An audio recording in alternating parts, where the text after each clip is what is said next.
Жалпы цветокоррекцияға арналған әртүрлі программалар бар. Осы CapCut программасының өзінде жақсы цветокоррекция қолдануға болады. Одан бөлек бізде басқа программалар бар. Қазір мына жерге шығарып қоятын боламын. Бірақ бұл программалар тек қана iOS-қа келетін болады, яғни iPhone-ға ғана келеді. Ал егер де сізде Samsung болатын болса, осы CapCut программасымен цветокоррекция жасай берсеңіз болады. Жалпы цветокоррекция деген не және де не үшін керек десеңіздер, цветокоррекция бұл видеоға краска беру, яғни краска береді, өң береді. Жалпы краска жасаған кезде сіздің видеоңыздың атмосферасына байланысты краситсеңіз болады. Если сіздің видеоңыз более веселый, мынандай бір веселый, атмосферный видео болатын болса, андай, ол кезде сіз более теплый цвет қолдансаңыз болады, теплый краска қолдансаңыз болады. Ал егер де ол жерде более такой музыкаңыз барлы дерзкий и былайша айтқанда характері көрсететін бір видео болатын болса, бұл кезде кішкене холодный цвет қолдансаңыз болады. Ендеше біз кірсек жұмысымызға, бірінші кадрға басамыз. Осы жерде бізде фильтр деген бар. Фильтрға кіреміз.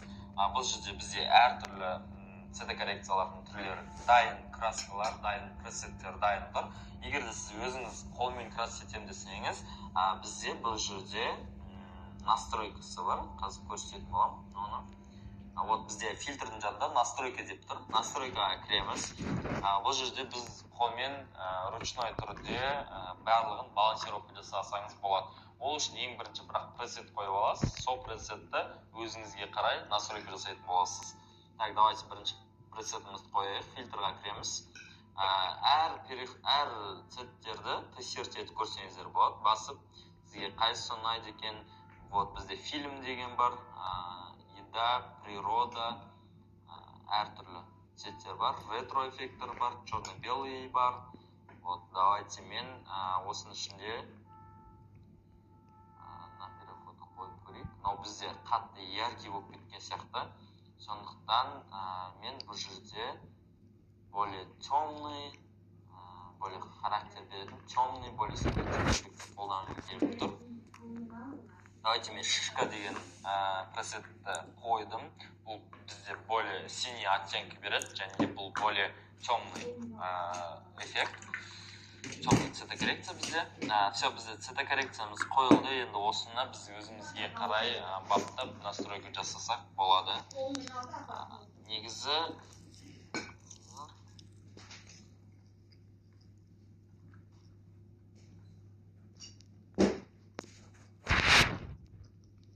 так, все, бізде цветокоррекциямыз, пресетіміз қойылды. Птичкаға басамыз. Енді біз осы жерде настройка бөліміне кіріп, яркостьті ауыстырсақ болады. Және де достар, егер сіздердің кадрларыңыз барлығы далада түсіретін болса, онда бір пресетті барлығына бірден қойсаңыз дұрыс болады. Себебі әр пресет әртүрлі болып кетсе, мысалы, бір кадрда басқа пресет қойсаңыз, екінші кадрда басқа пресет қойсаңыз, онда видеоңыздың сәл оңаш емес болып болады. Себебі әр кадрда әртүрлі пресет қолданылып кетеді. Так, біз қайтадан фильтрға кіреміз. Бізде мына жерде применить ко всем деп тұр. Сондықтан барлық кадрға бірдей осы пресет қолданамыз. Енді осыны настройка жасайтын боламыз. Ол үшін біз настройка бөліміне кіреміз.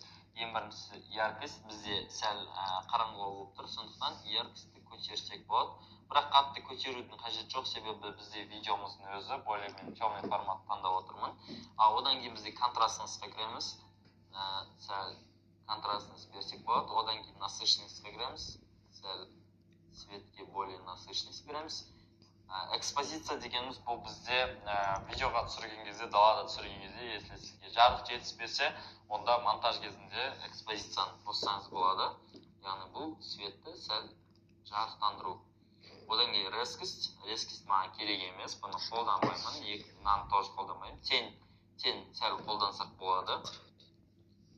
Теңді қолданғанда теңді алып тастасаңыз болады, бірақ менің ойымша теңнің тұра бергені өте дұрыс. Температураны біз теплый немесе холодный қылдырып ауыстырсақ болады. Бағана айтқандай, сіздерге, если видеоларыңыз более веселый видео болатын болса, онда біз более теплый оттенок қолданамыз. А егер видеоңыз более такой холодный болатын болса, холодный цвет қолдансаңыз болады. Бірақ мен осыны екі ортасын таңдаймын. сәл теплыйлау қылдырғым келіп тұр. Примерно 5-ке қоямын. Так, бізде все. И бізде ең соңғысы зернистая деген тұр. Бұл яғни видеоға сәл шум береді. Бұл шум жалпы видеоңызға әсер беру үшін сәл қолдансаңыз болады, бірақ қатты қолданудың қажеті жоқ. Примерно бір 10-ға қойғым келіп тұр. Все, бұл жерде біз барлық настройкасын жасап алдық. Енді применить ко всемге қоямыз. Все, бізде қойылды. Көрейік.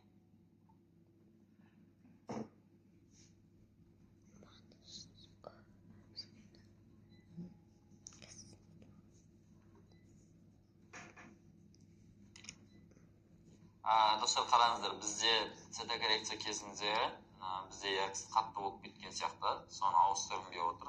Настройка бөліміне кіреміз. Және де қараңыздар, бұл жерде әртүрлі кадр, кейбір кадрда қараңғы болуы мүмкін, кейбір кадр слишком пересеченный болуы мүмкін. Сондықтан бұл жерде енді әр кадрды әртүрлі настройка жасайтын боламыз. Бірінші кадрда менде более темный, сондықтан тұра берсін. Екінші кадрда мен настройканы өзгертетін боламын.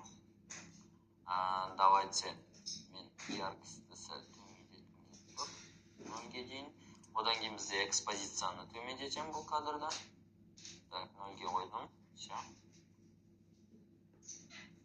Мына кадр бізде тоже яркий болып кетіпті. Бұны біз настройка бөліміне кіріп, экспозицияны төмендетеміз.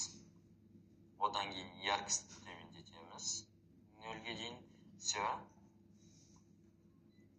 Негіз видео қатты пересеченный да, қатты темный да болып кетпеу керек. Мына кадрымыз нормальный сияқты. Мына кадрымыз пересеченный, давайте осыны ауыстырайық. Настройка бөліміне кіреміз. Яркость 0-ге дейін апарамыз. Сосын кейін насыщенность тоже 0-ге дейін апарамыз. Одан кейін бізде экспозиция 0-ге дейін апарамыз. Бізде себебі мына жерде күн қаттырақ болды.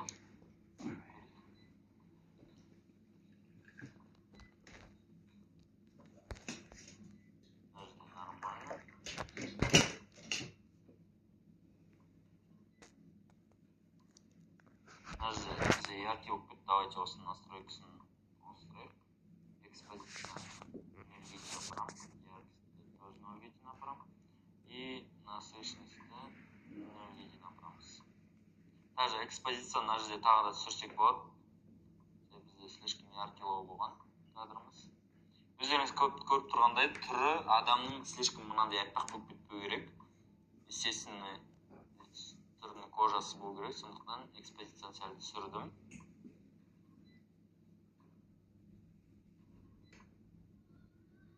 Алдыңғы сабақта айтқандай, осы жерге біз басқа цветокоррекция қолданатын боламыз. Более старый пленканың, старый киноның атмосферасын беру үшін. Так, біз фильтр бөліміне кіреміз. И осы жерде мен фильмға кіріп, мынандай бір эффект қолданғым келіп тұр. Бұл бізде кішкене жасыл, кішкене бір старый киноның атмосферасын береді. Себебі бізде музыкамыз переходқа сай болу керек. То есть музыкамыз бізде старый музыка болып тұр, сондықтан осындай переход қолданғым келіп тұр. Көрейік.